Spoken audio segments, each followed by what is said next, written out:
내란 속에 윤석열을 처단하라. 즉각 구속하라. 즉각 구속하라. 투쟁 혁명.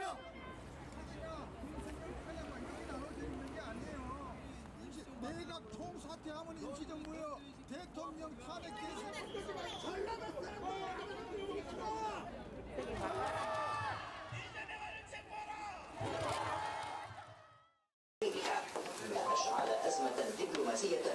فضائية الجزيرة ومكتبها في فلسطين. It was a hasty decision. The basic law in Palestine states that any restriction or suspension of any media outlet should be through court ruling and not by an administrative decision from a ministerial committee. Al Jazeera has a huge audience in Palestine. We wish for the government to enter dialogue with Al Jazeera about the government's notes regarding the channel's performance, especially with the difficult situation the government is facing in Jenin. Last night, January 1st, at approximately 11:18 p.m., the NYPD received multiple 911 calls for several people shot in front of an event space located here at 91-12 144th Place. Our initial investigation revealed that approximately 90 people were inside the location in an upstairs private event space. The venue was at capacity and a queue of about 15 people formed outside awaiting as other attendees exited. 4 males were walking eastbound on 91st Avenue onto 144th Place towards the venue. 3 to 4 males then opened fire over 30 times in the direction of the group standing outside the event space, striking multiple victims.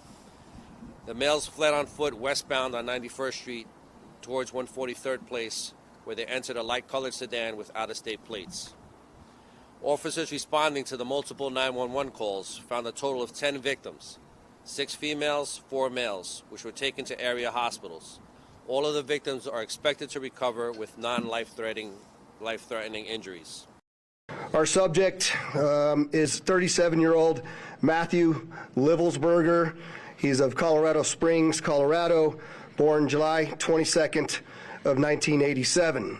We also discovered through the coroner's office that the individual had sustained a gunshot wound to the head prior to the detonation of the vehicle. There are a number of things in this case that are similar to the attack in New Orleans. We do know that our subject here served in the military. In fact, he's a current member of the military. Both of the subjects served at Fort Bragg, North Carolina. What we do know about that is it's a very large military base, and we have no record that they served in the same unit or even at the same years at Fort Bragg, something that continues to remain under investigation. I also know that they both served in Afghanistan in 2009. We don't have any evidence that they were in the same province in Afghanistan, the same location, or the same unit. Again, something else that remains under investigation. And we also know, of course, that they both used the rental company Turo to rent their vehicles. As far as his military background, it's been confirmed by DOD that he was indeed in the United States Army. He was also a Green Beret operations sergeant who spent most of his time at Fort Carson, Colorado, and in Germany. A gunman who killed several people in a small Montenegrin town on Wednesday has died from self-inflicted injuries. That's according to police hours after the shooting. It's one of the tiny Balkan nation's worst mass killings. Police identified the suspect as 45-year-old Aleksandar Martinovic. He was on the run after opening fire at a restaurant in Cetinje following a reported fight. Authorities say he then moved on to 3 other locations and killed several more, including 2 children. Martinovic attempted suicide when cornered by the police after a manhunt. He died from his injuries in the early hours of Thursday. Police said Martinovic had a history of illegal weapons possession and was thought to have been drinking heavily before the shooting. While Montenegro has a deeply rooted gun culture, mass shootings are rare. However, in 2022, 11 people were killed in a mass attack in the same town. Despite strict gun laws, the Western Balkans remain awash with weapons from wars in the 1990s. After Wednesday's shooting, Montenegrin Prime Minister Milojko Spajic said authorities would consider tightening gun laws or a complete ban on weapons. Panama says it saw a drop in the number of migrants crossing the perilous Darien Gap in 2024. The land bridge links South and Central America, and the people who cross it are mostly bound for the United States. Panama's new president says only around 300,000 migrants crossed it last year. That's a drop from around 500,000 the year before, a record number. President Jose Raul Mulino has taken a hardline stance on migration since taking office last July. He campaigned to end Panama's status as a transit point. The Darien migration routes were controlled. There used to be several, and today we work day by day so that this illegal migration does not reach Panama City or the rest of the country.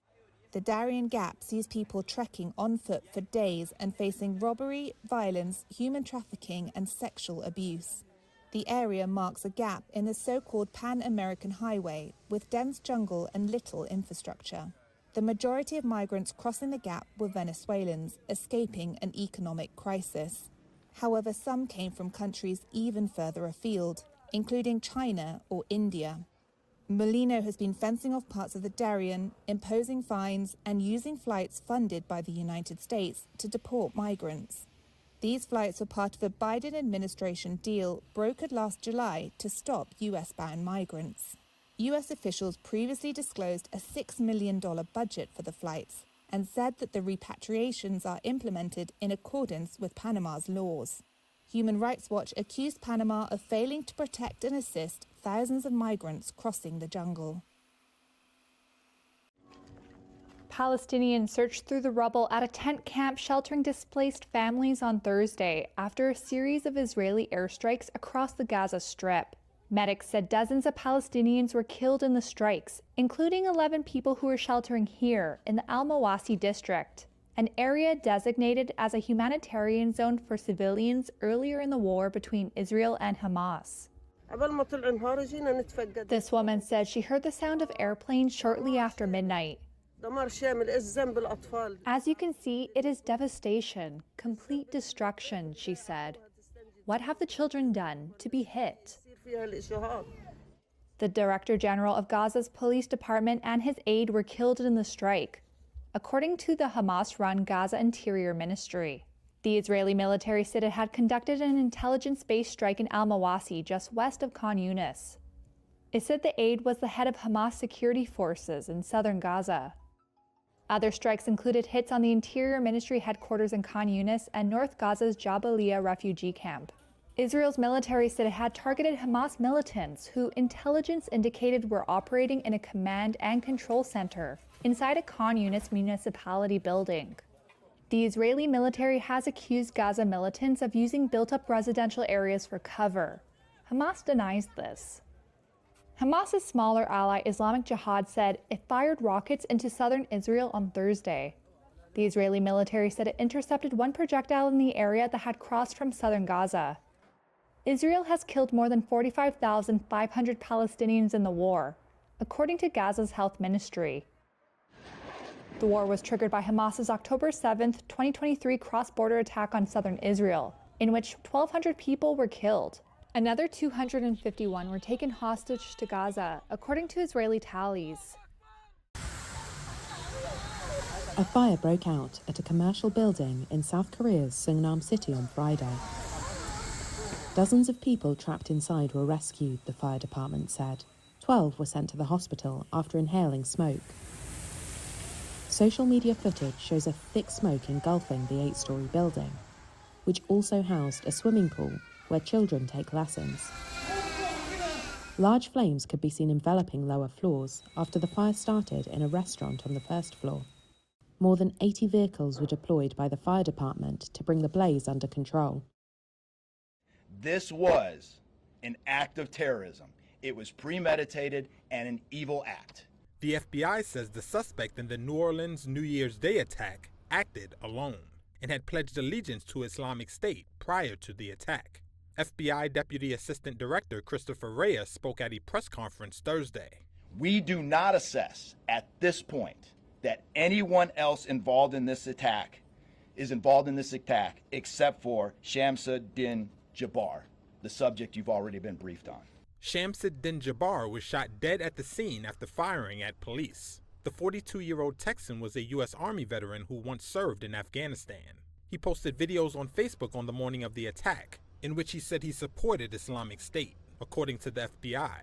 Jabbar explains he originally planned to harm his family and friends, but was concerned the news headlines would not focus on the, quote, war between the believers and the disbelievers, end quote.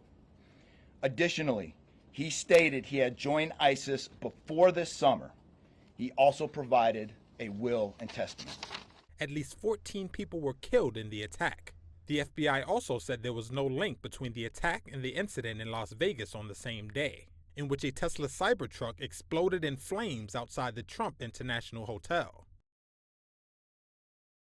First and foremost, let me be very clear about this point. This was an act of terrorism. It was premeditated and an evil act. But at this point, currently, and this is another fact I want to be clear on, we do not assess at this point that anyone else involved in this attack except for Shamsuddin Jabbar, the subject you've already been briefed on. As you know, there's also an FBI investigation in Las Vegas. We are following up on all potential leads and not ruling everything out. However, at this point, there is no definitive link between the attack here in New Orleans and the one in Las Vegas. Today, the FBI briefed me that as of now, we have no information that anyone else is involved in the attack. They've established that the attacker was the same person who planted the explosives in those ice coolers in 2 nearby locations in the French Quarter. As I said yesterday, the attacker posted several videos just several hours before the attack, indicating his strong support for ISIS. Federal law enforcement and the intelligence community are actively investigating any foreign or domestic contacts and connections that could possibly be relevant to the attack. We're going to continue to relentlessly pursue ISIS and other terrorist organizations where they are, and they'll find no safe harbor here.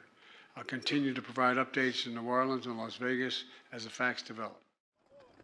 A group of Ukrainian soldiers arrived in Greece in late November with marks of war. One with a headscar, others with amputated limbs, some with invisible mental wounds. They traveled to a monastery in Athos in the hope of escaping haunting memories of the 3-year conflict that has ravaged their homeland. Ivan Kovalyuk was taking a break on Ukraine's front lines in September 2023 when soldiers asked him to bring a radio, food, and water. As he fetched the belongings, a shell exploded nearby. Kovalyuk lost both legs below the knee. I was ready for it psychologically. I understood what I signed up for, the risk which was high and what could happen to me. What happened to me is probably the best outcome that could happen.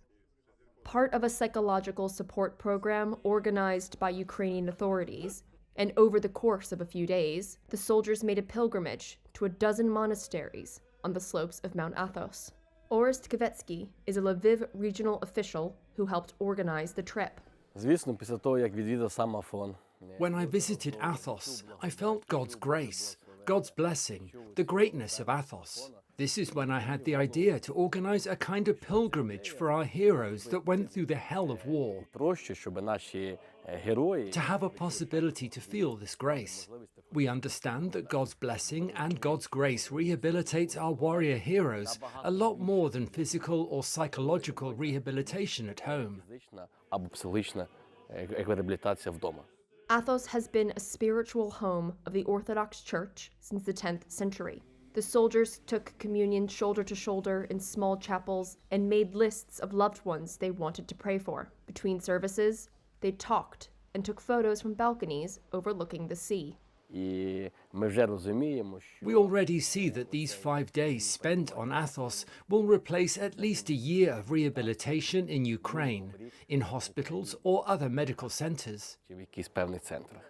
Kovalyuk agrees. He says the visit, which he plans to repeat, helped him to relieve stress. I rethought a lot of things in my head. I weighed all my deeds, the good and the bad ones. I made a conclusion for myself. I think this is not my last trip here. South Korean authorities failed to carry out an arrest warrant for impeached President Yoon Suk-yeol Friday.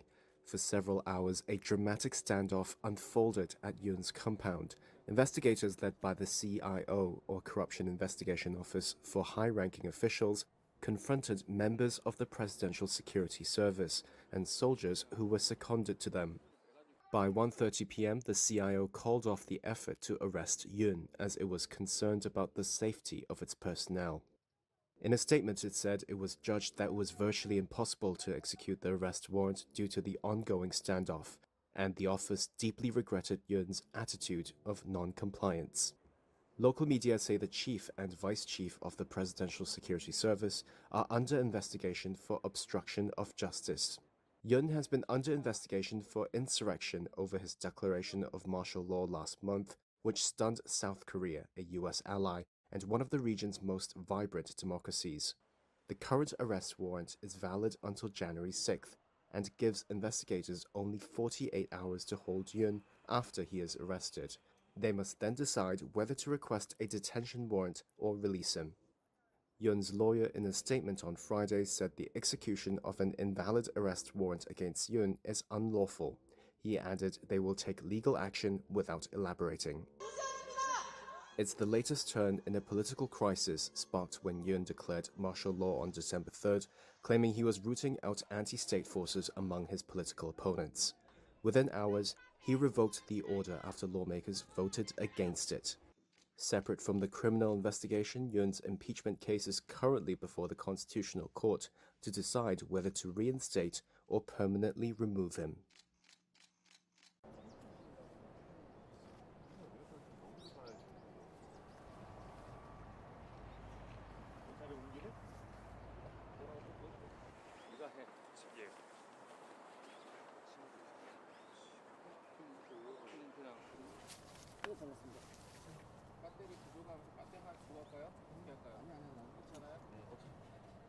네. 근데 사실 지금 하려고 하는 거 아닙니까? 맞습니다. 정신 바짝 차리고 우리 국민들을 사랑하는 지킵시다. 감사합니다. 잘 지켰습니다. 사람들이 말하는 것처럼 대한민국. Can you see? Flag was still there. If President Trump takes office, I hope he will be able to sympathize with South Korea's rigged election. Since President Trump also suffered from the last election too.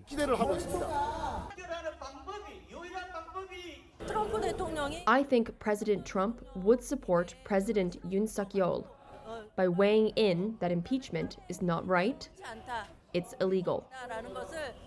So, I believe the impeachment will be invalid.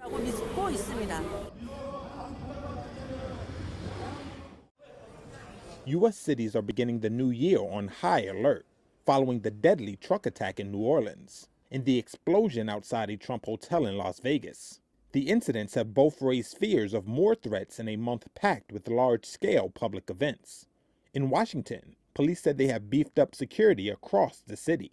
The move comes ahead of a state funeral for former President Jimmy Carter on January 9th, as well as the inauguration for President-elect Donald Trump on January 20th. On Thursday, college football's annual Sugar Bowl in New Orleans, postponed a day by the attack, also saw heightened security. Before the game, the security perimeter around the Superdome had been expanded with water-filled barricades, and the stadium had been swept multiple times with bomb-sniffing dogs. In New York, there was enhanced security outside of Trump Tower, major train stations like Penn Station, as well as several other locations across the city. And just days before the anniversary of the January 6, 2021 attack on the U.S. Capitol, the FBI has released a new video of the unsolved pipe bomb case, seeking new leads. The suspect placed 2 pipe bombs near the Capitol the night before the attack. Police deactivated both. Despite receiving more than 600 tips and offering a $500,000 reward, The FBI has not been able to identify the suspect in its 4-year-old hunt.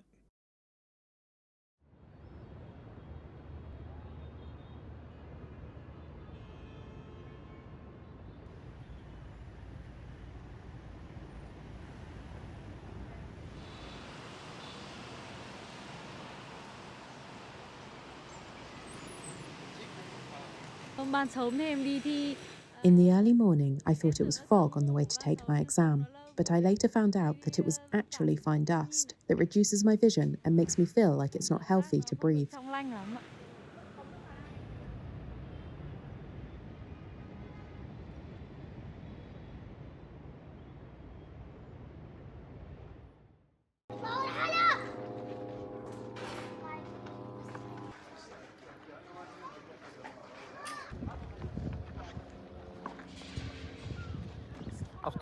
I live in this neighborhood that was targeted yesterday, between 10 and 10:15, without prior warning, when a big bomb was dropped and destroyed many houses in this neighborhood. And it killed 7 residents from the neighborhood. It's a scene that took us back to the beginning of the First War, when Palestine was targeted without prior warning and without any distinction between civilians, adults, children, elders, and toddlers. Amidst this rubble, amidst this tragedy in which we are living, amidst this pain and the bleeding wound, we hope that the Arab and Islamic world will look at the Palestinian people and work for a ceasefire to stop this bleeding, out of mercy for this afflicted people.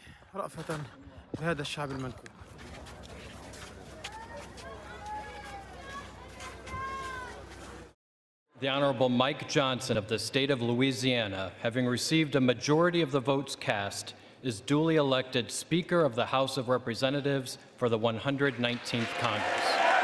Louisiana Republican Mike Johnson was re-elected as the Speaker of the U.S. House of Representatives on Friday by a razor-thin margin.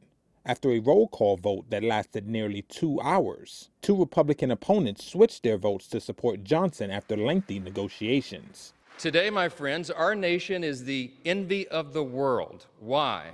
Because we have been marked by a spirit and a people who are explicitly that. We are explicitly American. It's not immediately clear what made Representatives Ralph Norman and Keith Self change their minds. Another 6 Republicans had initially declined to vote at all before casting ballots for Johnson.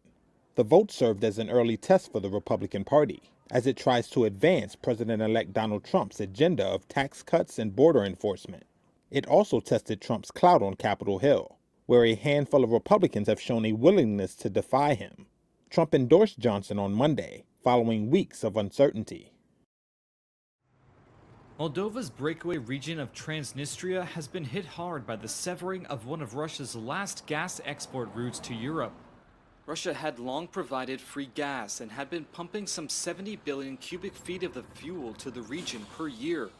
That ended New Year's Day after Ukraine, nearly 3 years into Russia's full-scale invasion, refused to extend a transit deal letting Russia pump gas across its territory.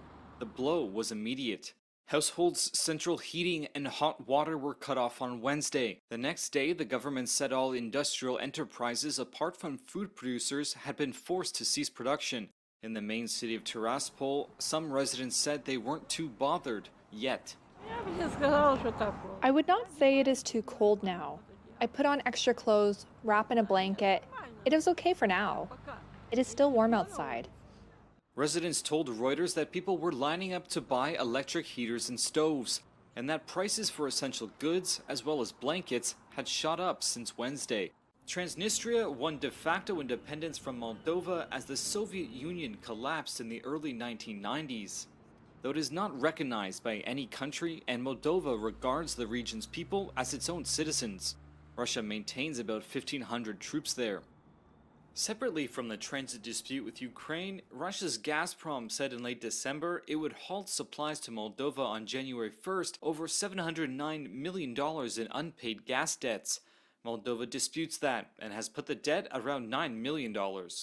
International Director of the Royal United Services Institute, Jonathan Isle, said Russia's goal was to foment trouble between Transnistria and the central government. There is no question that the Moldovan government wants to help bail out the separatists at this moment. I think the objective here is to create a state of permanent friction, a state of permanent tensions, and the prelude to future Russian military interventions in the region.